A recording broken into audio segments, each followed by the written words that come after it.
Week 1 is here, and with that comes predictions, not only for Penn State, but for the season overall. This is the Blue Gold Sports Podcast.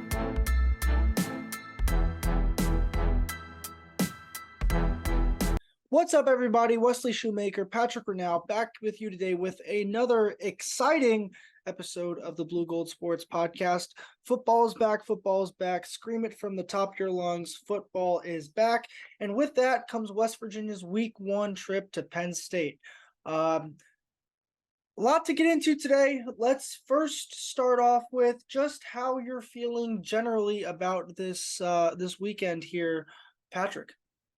I'm excited for it. I think it's going to be a good game. Excited to have football back. Excited to just watch football. Excited to see the Mountaineers play again. Yeah, definitely excited for it. Yeah, this team will be a lot different than what you saw Week 1 last year at Pitt, and it will also be a little bit different than what you saw against Oklahoma State last year at the end of the season. But first things first, we have a season to predict. So we're just going to go game by game, talk briefly, and kind of give our thoughts on how they're going to end up this year. So we'll save Penn State for last at the end, just because it's more fun that way. So let's start with Duquesne. I think it's fairly safe to say both of us are going to go win here. Yeah. That's going to be a win. Should be a win. If it's not a win, serious issues. But I'm not even stepping in that territory. I don't think it's going to be even close to that bad. Pitt, you go first on Pitt, and then I'll go second. I think Pitt's going to be a win. I think with Pitt coming into Morgantown, it's going to be a very rabid crowd. Fans are going to be eager to watch that game. I think both teams look completely different than the two we saw play last year. Pitt's got a new QB, new running back. West Virginia has a new QB. And, I mean, the starting running back was Tony Mathis last year, but that was the C.J. Donaldson breakout game. And now we're going to see a guy like C.J. Donaldson really get the ball more than he did in that game last year. So I think Pitt's going to be a win. Yeah, I just don't see a world that West Virginia loses that game. I just don't in my head, it's almost impossible to see them lose that game just because of everything that they have going for them. If I had to bet on it, I bet game days here that weekend, especially with the deal Pat McAfee signed with ESPN. I think they kind of reward him in that sense. I think game days here, ABC 7:30. I just don't think you find a way to lose that game, especially in the brutal way you lost it last year. So for me, that's a dub as well. Texas Tech, that's an interesting game for me. Obviously, that's a team that Neil Brown has yet to beat since joining the Big 12, and Texas Tech has top 25 Big 12 aspirations, and they are that good, especially on offense. We saw this team go to Lubbock last year and just get destroyed. I think no matter if it was Texas Tech, Duquesne, or anyone else on the schedule following Pitt, there's going to be some sort of an emotional letdown, especially if it's a loss. With that being said, I do think this game will be close. I just think Texas Tech's offense will just, at the end of the day, outscore West Virginia. So I'm going to go with Texas Tech winning this one. Yeah, I don't see us beating Texas Tech. That's kind of been a team that not only with Neil Brown, but with Dana Holgorsen, West Virginia tended to struggle against, even if West Virginia had the better team and the better roster. Texas Tech always plays West Virginia close. And if they aren't playing West Virginia close, it's because they're up by a lot. So I think Texas Tech comes out of Morgantown with a win that weekend.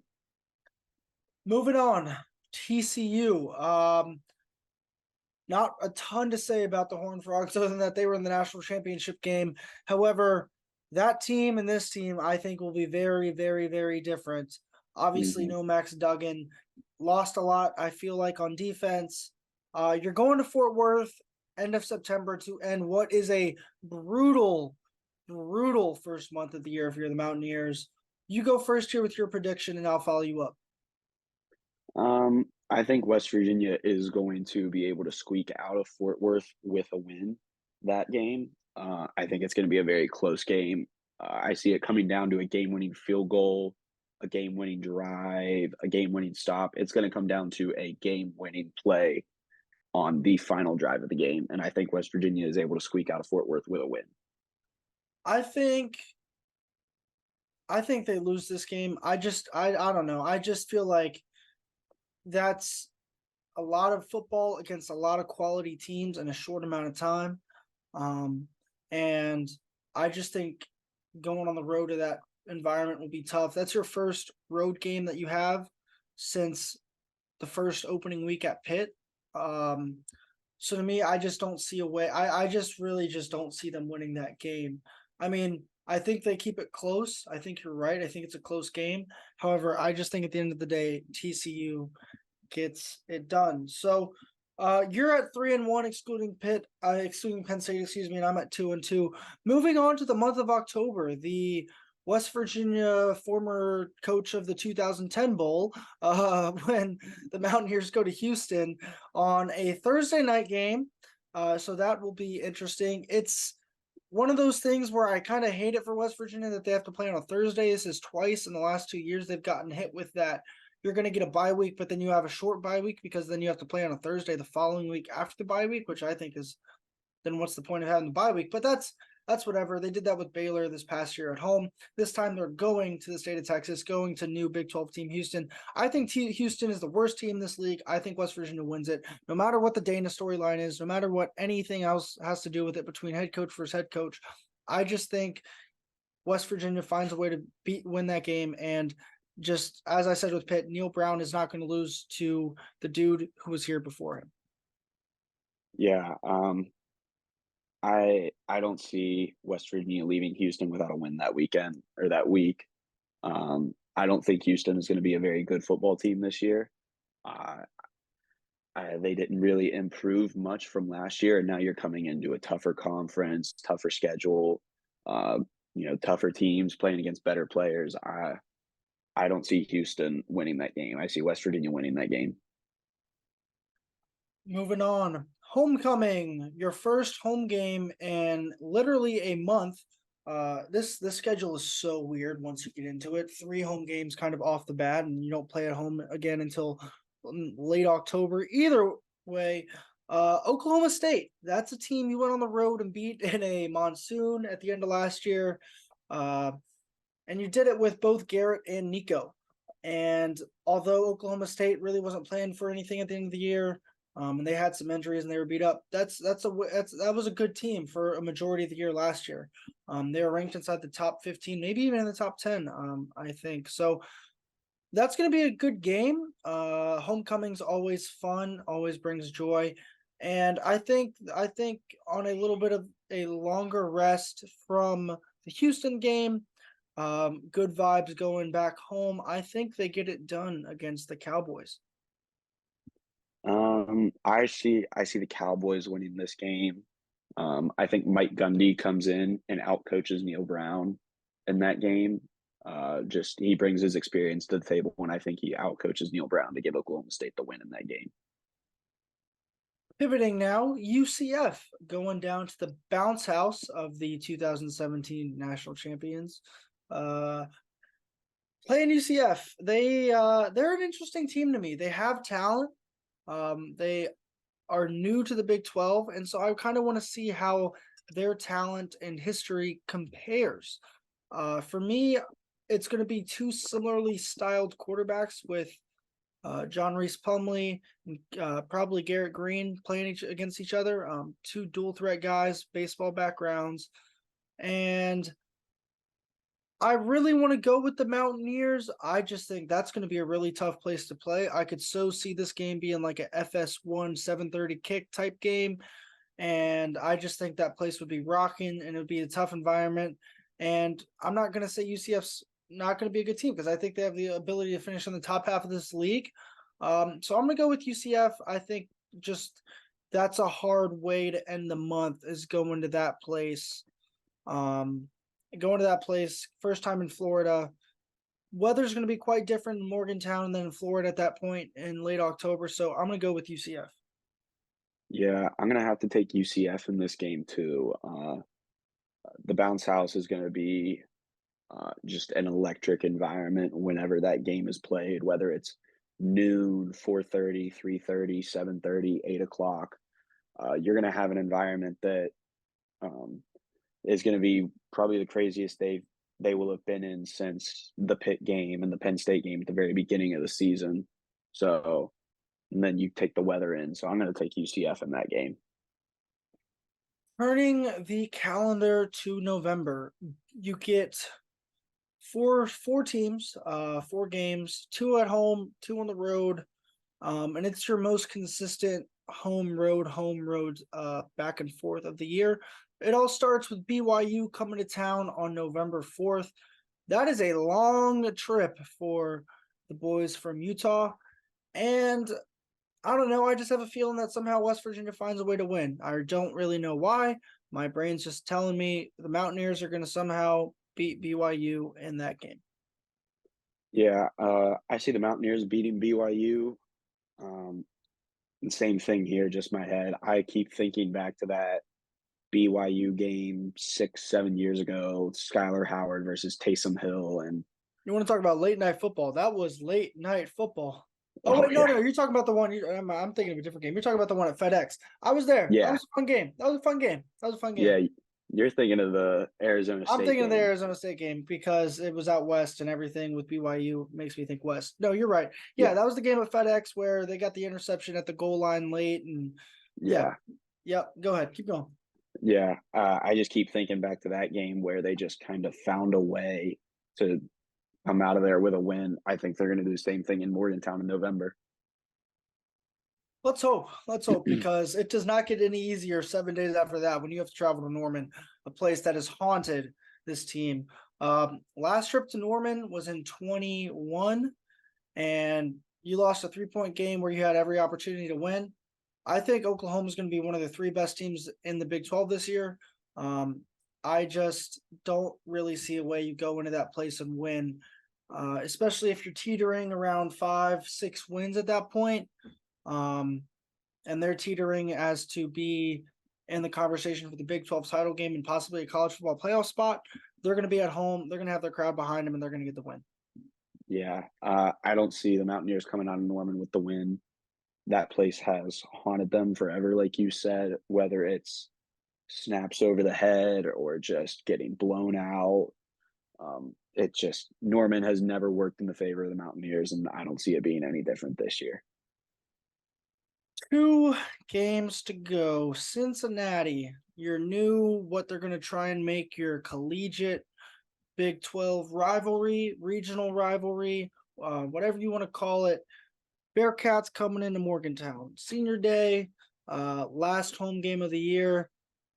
I think West Virginia closes out the home slate with a W. I don't know. I think they're gonna play well at home this year. Um I think there's gonna be a level of support that we haven't seen the last couple of years, especially last year, especially if you beat Pitt early and hang in there with Penn State. I just think this team's gonna be fun to watch because I think they're gonna be competitive in a lot of games. It's not saying they're gonna win a lot of games. I just think they're gonna be competitive because that's what kind of I feel like Garrett Green brings to the table. He's going to be competitive. He's going to keep you in a lot of ball games. And let's be honest, the defense can't really be much worse than it was last year. And if they're any better than last year, they're going to keep you in a lot of games. And you miss out on Texas. You miss out on Kansas State, 2 of the better teams in the league. So you're going to therefore have a better chance at winning more of these games. But Cincinnati, I think you win. I think you end out your home slate on the good side of things. Yeah, I've got Cincinnati kind of rivaling Houston for that bottom of the barrel spot in the conference this year. Channel the old Big East rivalry. It's going to be a heated game, and I see the Mountaineers coming out on top in that game. And last but not least, Baylor. Mountaineers beat the Bears last year. Dave Aranda obviously is a fantastic head coach. But this weird first game 2 days after Thanksgiving is such an odd game, especially when you don't have a ton to play for. Like if you're bowl eligible and you're not vying for a conference championship and the other team's not vying for a conference championship, it's kind of just a meh kind of game to me. But I'm going to go with the Bears. Winning on the road in this league's hard. And beating Baylor, who I think is going to be a solid team, is going to be hard too. Yeah, I'm gonna have to go with Baylor in this one too. Waco, just another one of those places that has haunted the Mountaineers for their entire tenure in this conference. Um, Dave Aranda, great coach, like you said. I think he outcoaches Neil Brown in this game, and yeah, I've got the Bears in that one. Pivoting a little bit now. Let's talk about, while we're still on the season topic, let's talk about floors and ceilings. There's a lot of talk you see, whether it be on social media, between national media, of what's a team's floor and what's a team's ceiling. And for those of you who might not know, it's basically saying what's the worst the team could finish and what's the best the team could finish. There's been some talk amongst people who I don't think have enough credibility to talk about the West Virginia football team this year, saying their floor is 1 or 2 wins. I personally just think that is ridiculous. This team is better than people think. Their over-under win total is 4.5. If I were betting, I would definitely probably take the over. I think you get to at least 5-6 wins. I think they go bowling this year. I just think that you're going to be in a lot of games and you're going to have the chance to win. And if you're tied in the fourth quarter or you're within one possession in the fourth quarter, a lot of crazy things can happen. And so maybe I'm just crazy, or maybe I have some sort of sense to me, but I think their floor is 4 or 5 wins. I'm going to say their floor is 4 wins because the first month of the season is really hard, but I'm going to say floor is 4-8 for this team. Yeah, I'd have to agree with you. Maybe 3-9, just with how brutal that schedule can be. But I like 4-8. I'm at that 3-9, 4-8 range for that floor for this team. As far as ceiling goes, I know I picked this team in that little quick pick 'em we just had to have 7 wins. However, I think their ceiling is going to be 7 wins. While we might want to say, oh, look, this team is built to be in games with a good running game and a great offensive line and experience on the back end of their defense and a lot of returners on that defense and a quarterback who will improve throughout the year, most likely, and a lot of running backs, right? Like, there's all these good things. However, it's still hard to win football games. And until we see that this team can start to win 7, 8, or more games in a year, there's no reason to say, in my opinion, that they can win more than 7 games in a year. So until I can see it, I'm going to say their ceiling is 7 wins. And I guess I'll say it's really 8 if you count a bowl game, but I'm not counting bowl games. So I'm going to go their ceiling is 7-5. Yeah, I'd have to agree with that on 7-5. I think if they can hit 8 wins, it's gonna be squeaking out from one of those games that we picked them to lose in, and they just If kind of you're getting to 8 wins, you're beating UCF, yep, and you're probably either beating one of Texas Tech, TCU, or Baylor. And then you yeah, also have to go through your home slate of Cincinnati, BYU, Oklahoma State, Pitt, and win all those games as well. yeah. I think realistically it's 7, but if they can squeak out one of those road wins against one of those top teams in the conference, they can make it to 8. But realistically, we're looking at a 7-win ceiling for this team. And truthfully, I think if you get to 8 wins with the bowl game win, I think that's a fantastic year for where you Mhm. are picked to finish at dead last in this conference. Heck, if you make a bowl game from where you're selected to finish, I think that's also a great year. So because they're picked to finish at the bottom of the conference, like it's like, oh, it's only up from here, right? Well, maybe we'll have to wait and see on that. So Yeah. moving on now to let's go. We'll go to Penn State. Penn State, Penn State, Penn State. Whew, it is a beast within itself. Just saying those two words of Penn and State together, it's kind of like a nightmare for some people. So, Happy Valley night game, NBC, as Neil Brown calls it, it's a bunny ear game. I thought that was pretty funny. Bunny ear game. If you don't get the reference, he liked to call some of the younger people, me, out in the room saying, "Oh, these young people don't know what the little bunny ears on TVs are." So it's on cable television. Everyone can get it anywhere in the country, as long as you have signal. So Penn State, let's just talk about them a little bit. They will probably, if I had to, I'd put almost everything I have that Drew Aller's going under center to start at quarterback for Penn State on Saturday. With that, Yeah. he is a true sophomore, former five-star quarterback, played in 10 games last year, had success, played in the fourth quarter a bunch, played in their first game too when their starter went down. And he's really talented. He's a big, big kid, almost 250 pounds, 6'5". So hard to bring him down for sure. He's gonna be the focus of that offense. Penn State 11-2, 7-2 last year. Their only two losses were to Ohio State at home, Michigan on the road. Two teams that made the college football playoffs. So obviously not a bad couple of losses there. If you look at how Penn State wins football games, it's by running the ball and stopping the run. They're 13-0 over the past two seasons when they're rushing for 125 plus yards. And in their two losses last year, they only rushed for 111. Yes, only. Three times in that stretch of their 13-0, they have rushed for under 150 yards. So that is pretty impressive. So let's talk about it. Let's go through. They have two running backs, Nicholas Singleton, Katron Allen. Both are really, really good.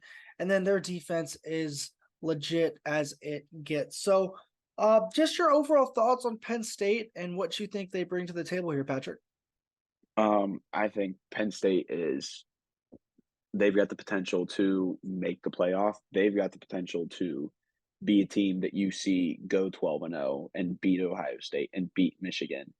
And, they're going to have to start with us. When I think of Drew Aller, who, we presume is going to be under center, 6'5", almost 250 pounds, he gives me that Colin Klein type of build at quarterback. And we all remember how good Colin Klein was and what he did to the Mountaineers.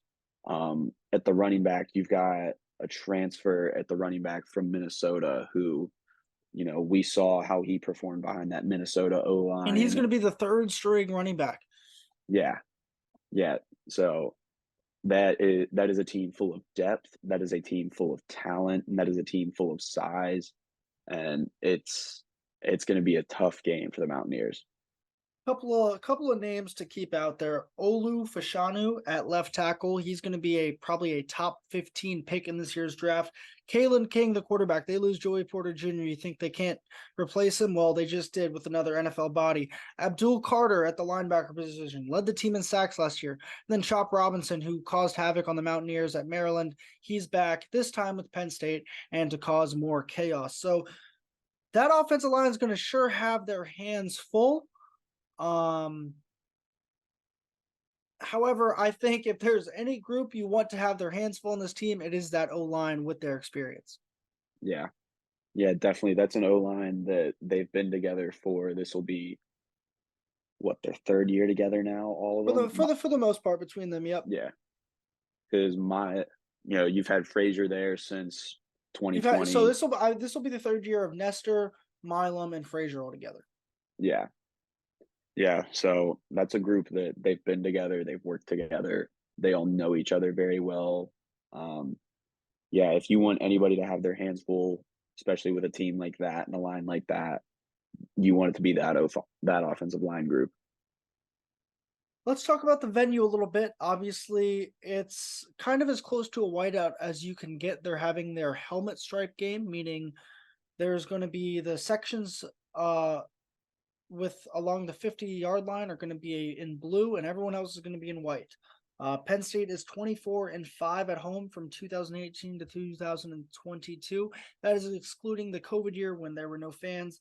And out of those 5 losses, only 2 of them are to teams not named Michigan and Ohio State. So Hands are certainly gonna be full. Let's start here. What does West Virginia have to do to win? For me, it's gonna start with obviously stopping the run and controlling the clock. These new clock rules can help you as much as you want if you're West Virginia, because if you can run the ball, get first downs, and kind of feel like you're Navy in a sense of you're taking these 6, 7 minute drives and you're able to finish a couple of them with touchdowns, then you're going to be good. On the flip side, if you stop the run and you're forcing pressure, and I don't mean pressure in his face, I mean you're forcing Drew Aller to win the game in his first start on that stage, that's no matter who it is, if it's Joe Burrow or Drew Aller or Pat White, like that's a hard ask when you're that young and you're making your first start. Mhm. Um, it's even more pressure if you're the Penn State quarterback and you're supposed to win this game by 3 touchdowns. So if you're West Virginia and you can hang around and you're forcing Aller to make a lot of decisions and the game is in his hands rather than the hands of these 2 star running backs, then I think that's your best path to victory, in my opinion. Yeah, I think the best thing that the Mountaineers can do this weekend is just try and keep the ball out of Penn State's hands and just keep that clock running, keep that clock in your favor. Try and make Drew Aller make the plays, get him out of the pocket, see what he can do with his legs, see what he can do throwing on the run. Try and you got to try and rattle this guy. Um, and then you have to the story of West Virginia the last couple years, you have to limit those false starts and things like that on the offensive side of the ball. And in Beaver Stadium, where it's going to be over 100,000 people, it's going to be loud. You have to be prepared for that.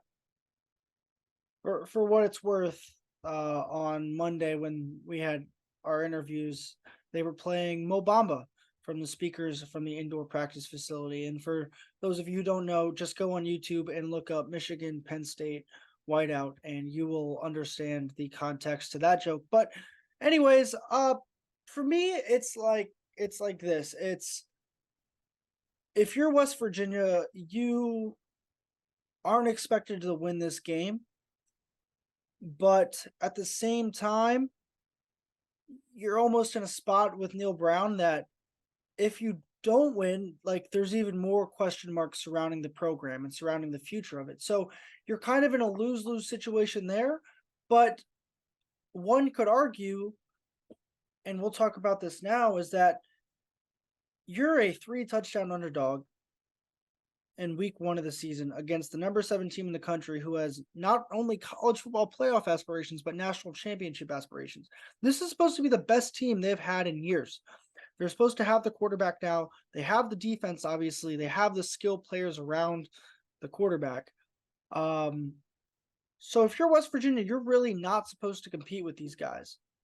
My question for you is, and I'll let you answer this first, is let's say West Virginia loses similarly to that Oklahoma game in 2021. They keep it close, they keep it close, they keep it close. You lose late. Would you be okay with a close loss because of how good this Penn State team is? I think to be okay with a close loss with the state West Virginia program is in, and with how good Penn State is, to be okay with a close loss, it would almost need to be not in the sense of the Oklahoma game, because there were several question marks after that game about the offense, only putting up 13 points. But I think if the Mountaineers can keep it to a game where, you lose 28-25, 28-24, 28-21, something like that, where the offense looks respectable, but the defense also looks respectable. I think that's probably the best type of moral victory they'll be able to get. Yeah, for me, it's almost like you're going to be on NBC and you have a lot to play for with the history, although it's not recent history, but with the history. But also, like you only have 9 wins against this team, and you've been playing them for how long? So, like, there's only so much that you can do, and I hate to say you should be okay with a loss because I'm the type of person that says you're either on the good side or the bad side. It's either a win or a loss, and that's that. However, when it comes to something like this, when you're dealing with that talent level, if you can prove that you've gotten significantly better by hanging with this team, then I think that's a win. But however, they also hung with TCU last year, and they were a worst drive and two screen passes on second and third down in their own territory after a pick against TCU from possibly going and winning that game. So it's like there's ways to beat good teams. And if you're West Virginia, it's almost to me like go win one of these games for once. Go finally turn everything around. Like, Mhm. why are we going to continue to be okay with these losses that say, oh, look, we're so close, but we still can't get the job done yet? Yeah. Um, the thing that's different about this game is you see it week 1, and it just kinda gives you that hope of aspiration. With TCU last year, we'd seen that team we'd seen that team crumble very early against Texas just at the beginning of that month. Um, so I think it helps with it being week 1, but those midseason ones, those feel like those fluky upsets or something where, like the Kansas Oklahoma game a couple years ago where they kept it close and then Kansas is letting the students in for free and anyone in for free so that people could go watch the Oklahoma game. I think with it being week 1, a moral victory almost feels better than it would, late October. I think you're right. I think it also feels better because it's no secret that if you play well in this game and you can keep it competitive, you have the college football world coming to you 14 days after for the backyard brawl. So you're playing for more than just the win or the loss because if you keep it close, I guarantee you game days then making plans to say, let's go to West Virginia and see a good game. If you get blown out 48-10, I don't know if they're doing I don't know if they're doing those same plans. So best case scenario is you win, obviously. Second Yep. best case scenario is you lose by a possession. Yep. Then I think there's a huge gap and it's you lose any other way. Yeah. Yeah. Worst case scenario is they lose by 30 or more. So before we give score predictions, let's go into over unders. We crafted some over unders, looking at stats from last season, trying to just think of numbers of where these guys will end up.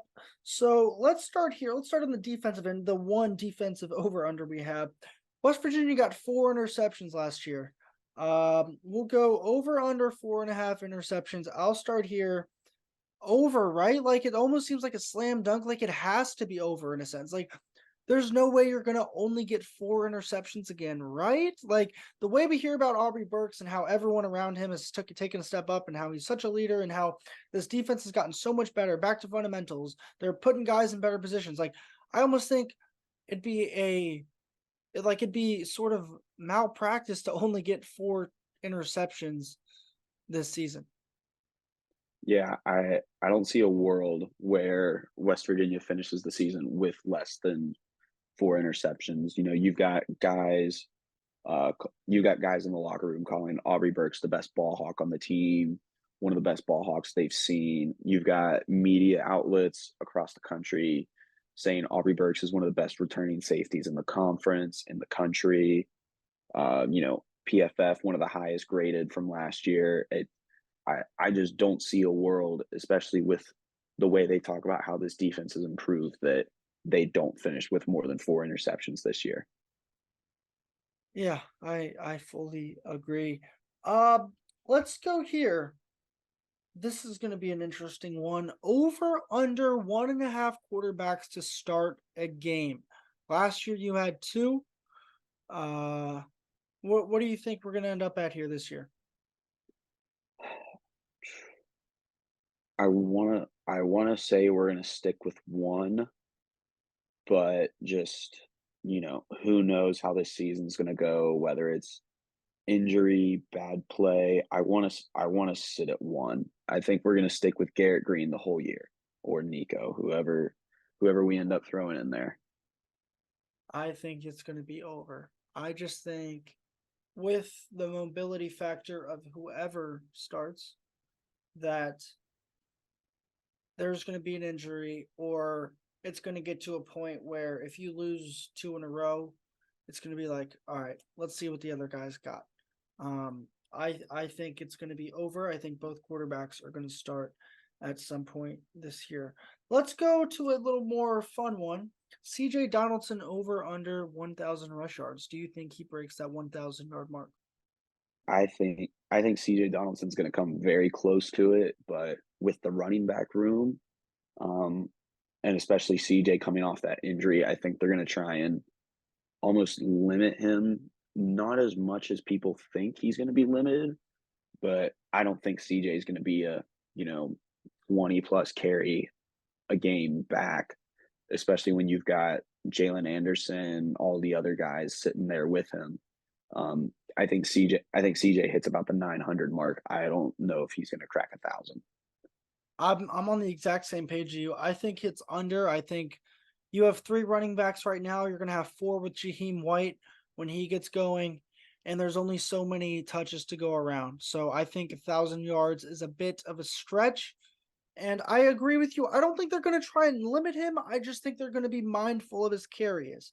And I think they're going to see how he feels physically, because let's be real, he has not gone through a whole season ever as a running back. He was not a running back this time last year. He was still technically considered a tight end, and we hadn't even seen him touch the ball as a running back yet. So I'm going to say under, just because of that factor, and because you're going to have four running backs, I think, by October that you're working into the game plan. So that's mine on that.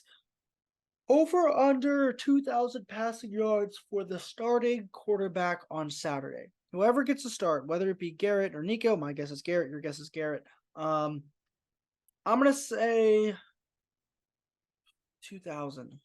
2,000, and let's say he plays all 12. I'm going to say under. I think this is going to be a run heavy offense. I think the quarterback's going to do a lot of moving on the ground. I think I'm going to go under. I just don't see a world where they throw the ball that much. I think you're going to be the recipe for victory is to run the ball with your quarterback and your running backs. So why throw the ball more than you have to? Unless you're playing from behind, you're not going to throw the ball a ton, I don't think. And I don't think they're built to throw the ball. So I'm going to say that he's going to go under 2,000 yards, but they still can have a successful year if he's under 2,000 yards. Yeah, I think I'm right there with you, under 2,000 yards, but you know, they can still be a good competitive football team with the starting QB throwing under 2,000 yards. I fully agree. Last one for the quarterback, over under 700 rush yards. I'm going to say over. I just think they're going to run the ball a lot, and all you have to do is break a couple long ones of 60 plus, and you do that twice, and then you're kind of starting to creep up into the territory just based on the law of averages. I'm going to say they get the starting quarterback, whether it be Nico or Garrett, gets over 700 rushing yards. I think I gotta go under on the 700. I think they're gonna look at 500, 600. Just there's so many guys on this football team who can run the ball. With whoever starts at QB plus three or four more running backs right there. Um, I just I don't see how the quarterback is going to be able to hit that 700 mark. All right, well, that is it for over unders. Now let's get into the fun part. What we're gonna do is we got 5 games. We're gonna do this every week, and we're gonna keep track. And maybe whoever loses at the end of the year will owe the other one a drink. Let's just settle it at that. So 5 games this week, 5 games next week, 5 games till the end of the year. We'll do the West Virginia game last and give a score prediction for that. The rest we will just simply pick the winner and loser. Let's start here. South Carolina, North Carolina should be fun. I'm going to go South Carolina, even though I think North Carolina is favored by like a point. South Carolina showed me a lot late in the year last year, And I like Shane Beamer. I think he's a great coach. I'm going to go with South Carolina. I'm going to take the Tar Heels. I think Drake May is a Heisman candidate right there. Reigning ACC Player of the Year, Offensive Player of the Year. Um, he kept that team in a lot of games last year, and I think he's going to do it again this year. I think Tar Heels are going to win that game. Colorado, TCU, new Big 12 versus old Big 12-ish, sort of. TCU replaced Colorado, so I guess they're both old Big 12. But I'm going to go with TCU at home. Deion Sanders is a great coach. I think he's a great motivator. I think he's a great dude who wants to do good. 50 transfers or whatever, that's a lot of transfers trying to teach them football and to play together as one and not a lot of time. I just think also TCU is still talented, and no way they go to the national championship and then lose week 1, right? I'm gonna go TCU. Yeah, I got to go TCU with that one. I think Deion's a great coach, but I also think Deion is going to be in for a bit of an awakening this year. Yeah, Jackson State and Colorado aren't quite the same, unfortunately. No. Next game, Florida and Utah. Florida beat Utah last year. Utah's without Cam Rising, as he's still recovering from knee injury. And I think Florida wins on the road. Yeah. I think Florida is going to come back and get them this year. Same thing. No Cam Rising is a big hit for Utah. I think he's the heart and soul of that team, and without him, I don't think they're going to be able to beat Florida. Speaking of Florida, have you seen the Tim Tebow Florida new thing on Netflix? I haven't. Oh, okay. You should watch that. It's quite interesting. Moving on, that's besides the point. Florida State, another Florida school, LSU. It gave us a great game last year, and Florida State and LSU are both picked near the top of their respective conferences. I'm gonna take LSU. I think LSU has the chance to be a top 7-8 team in the country by the end of this thing. And I'm just SEC over ACC right now. I'm gonna take LSU. I'm going to go with the home team. I'm going to go with Florida State. I think Jordan Travis has the chance to be a top 5 QB in the country this year. LSU's QB has that same potential, but I just have Florida State with that home field advantage. That stadium is going to be. It's not in Tallahassee. It's at Camping World. Close enough. Close enough, man. Close enough. West Virginia's going to Penn State. Close enough. Oh, not quite. Now let's go to the game that matters, the one that people actually care for us to pick. We sound like idiots right now, but that's okay. West Virginia, Penn State. I'll go first. I think they keep it close to the fourth quarter. I think they lose by 2-3 scores. My final score prediction is going to be, let's go 34-17 Penn State. Mountaineers cover. I think I'm going to go Penn State 41-28. 28 points against Penn State's defense. Yeah, I think so. What do you know that I don't? Holy cow. That's a lot of points. I don't know if they can get above 20. That Penn State defense is legit as legit gets, as I said earlier. Well, that'll do it for this podcast. If you made it this far, we do appreciate you listening. We will come back to you sometime this weekend, hopefully giving you a reaction pod from Penn State. And it should be fun. NBC 7:30. Keep it locked there, as well as on our website, bluegoldsports.com, and follow us on all of our social media channels. I'm Wesley Shoemaker, joined by Patrick Reneau, and this is the Blue Gold Sports Podcast.